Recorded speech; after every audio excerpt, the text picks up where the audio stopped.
Morning hurry burry ஹவர்ஸில் டக்குனு இட்லி தோசை சப்பாத்தி சட்னி ஒன்று ரெடி பண்ணலாமா? இதுக்கு ரெண்டு ஸ்டெப் தான். பெரிய வெங்காயத்தை உங்கள் இஷ்டப்பட்ட ஷேப்பில் கட் பண்ணி ஒரு மிக்சி ஜாரில் ஆட் பண்ணிக்கோங்க. இதோட 4 வரமிளகா பூண்டை இடித்து சேர்த்துட்டு ரெண்டு தக்காளி மட்டும் ஆட் பண்ணி 1 இன்ச் இஞ்சி போட்டு உப்பு சேர்த்து நல்லா மிக்சியில் ஃபைன் பேஸ்ட்டாக அரைச்சி எடுத்துக்கோங்க.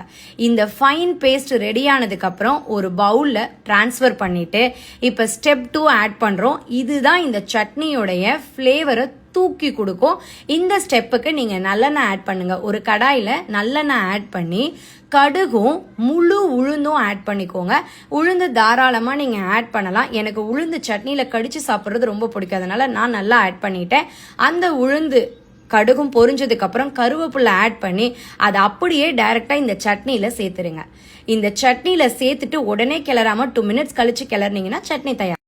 இட்லி தோசை சப்பாத்தி பூரி எல்லாத்துக்குமே செம்மையா இருக்கும். புலாவுக்கும் இந்த சட்னியை நீங்க ட்ரை பண்ணலாம் சைட் டிஷ்ஷா.